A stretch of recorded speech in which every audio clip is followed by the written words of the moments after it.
On a souvent tendance à penser que la solitude est synonyme d'échec, mais si c'était tout l'inverse. Peut-être qu'avoir peu d'amis, ce n'est pas un signe de faiblesse, mais plutôt une façon de se protéger et de se recentrer sur l'essentiel. Dans cette vidéo, on va voir ensemble pourquoi la solitude peut être une vraie force, et surtout comment elle peut nous aider à mieux nous connaître et à avancer dans la vie, sans pression. On entend souvent que pour réussir, il faut être populaire, avoir plein d'amis ou des milliers d'abonnés sur les réseaux. Mais en réalité, cette idée vient surtout de la pression sociale, qui nous pousse à croire que la reconnaissance des autres est la clé du bonheur. Pourtant, la réussite, c'est bien plus personnel. Elle dépend de nos propres objectifs et de ce qui nous rend vraiment heureux. Déconstruire ce mythe, c'est se donner la liberté de choisir sa propre définition du succès, loin des attentes de la société. Vous connaissez cette sensation de légèreté quand on n'a plus besoin de porter un masque devant les autres. C'est comme si, d'un coup, on pouvait respirer à plein poumon sans se soucier du regard des gens. Ce silence, loin des attentes sociales, c'est un vrai moment de liberté. On se sent enfin soi-même, sans pression ni faux semblants.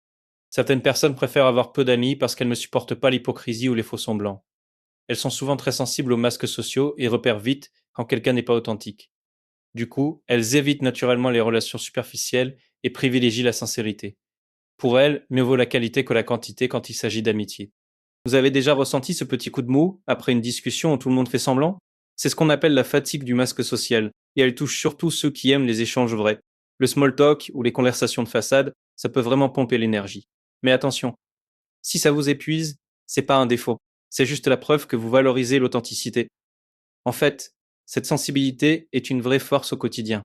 On a tous déjà ressenti ce petit malaise lors d'une conversation forcée ou d'un événement social où l'on préférerait être ailleurs. Refuser ces interactions, ce n'est pas être asocial, c'est simplement choisir de rester fidèle à soi-même.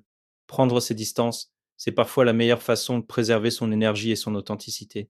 Après tout, il n'y a rien de mal à privilégier des moments où l'on se sent vraiment à l'aise, plutôt que de jouer un rôle qui ne nous ressemble pas. Quand on a déjà été blessé par une trahison ou une grosse déception, on développe souvent un réflexe de protection presque automatique.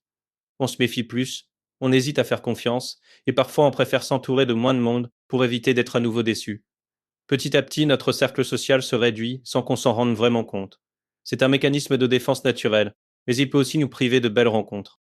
L'attachement évitant, c'est quand on préfère garder ses distances avec les autres, souvent sans même s'en rendre compte. En fait, en psychologie, ce retrait social est vu comme une sorte de bouclier qu'on met en place, après avoir vécu des moments difficiles ou blessants. C'est un moyen de se protéger, même si parfois ça peut nous empêcher de créer des liens profonds avec les gens autour de nous. Comprendre ce mécanisme, c'est déjà un premier pas pour mieux vivre ses relations au quotidien. Parfois, la solitude, c'est un peu comme un cocon où on se sent en sécurité. Elle permet de prendre du recul, de se recentrer sur soi et de préserver son équilibre émotionnel.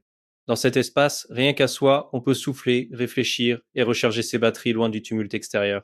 Finalement, la solitude, c'est aussi un moyen de mieux se connaître et de se protéger des influences négatives. La paix intérieure, c'est un peu comme un super pouvoir quand on a un cercle social réduit.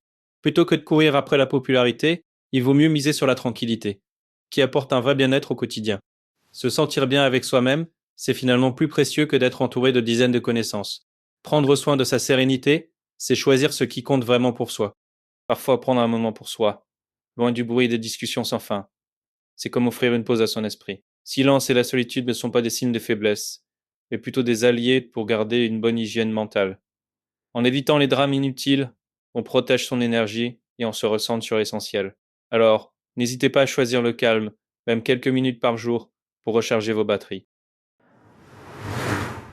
Avoir un ou deux liens profonds, c'est souvent bien plus précieux que de multiplier les relations superficielles. On parle ici d'élitisme émotionnel, c'est-à-dire privilégier la qualité à la quantité dans nos relations. Ces connexions sincères apportent un vrai soutien et une compréhension mutuelle. Finalement, mieux vaut miser sur l'authenticité que sur l'accumulation de contacts sans réelle profondeur. Certaines personnes préfèrent avoir peu d'amis, mais des liens vraiment sincères.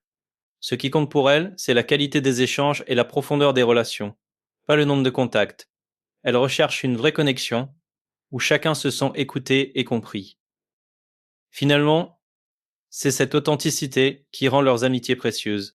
Notre énergie émotionnelle, c'est un peu comme une batterie. Elle n'est pas infinie, alors autant la préserver pour les bonnes personnes. On ne peut pas se permettre de la gaspiller sur tout le monde, sinon on finit vite à plat. C'est important de choisir à qui on accorde notre attention et notre soutien, histoire de rester en forme et de garder le moral. En gros, investir son énergie émotionnelle, c'est comme faire des placements malins pour son bien-être. Marcher seul, c'est souvent le signe d'une grande autonomie. Ces personnes savent prendre des décisions par elles-mêmes et n'attendent pas toujours l'approbation des autres. Elles sont capables de faire face aux difficultés sans forcément demander de l'aide.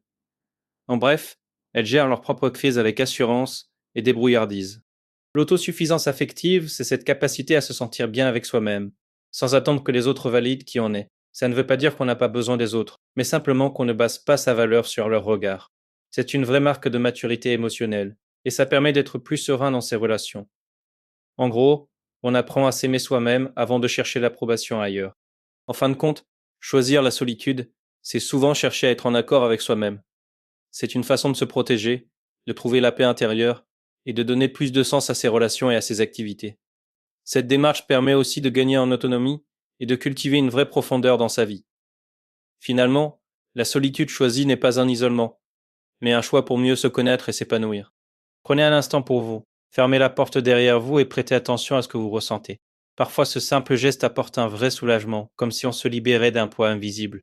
Profitez-en pour écouter votre corps, ses réactions, ses signaux. Et si vous en profitiez pour vous demander ce que la solitude signifie vraiment pour vous, parfois c'est juste un moment pour se retrouver, et ça fait du bien.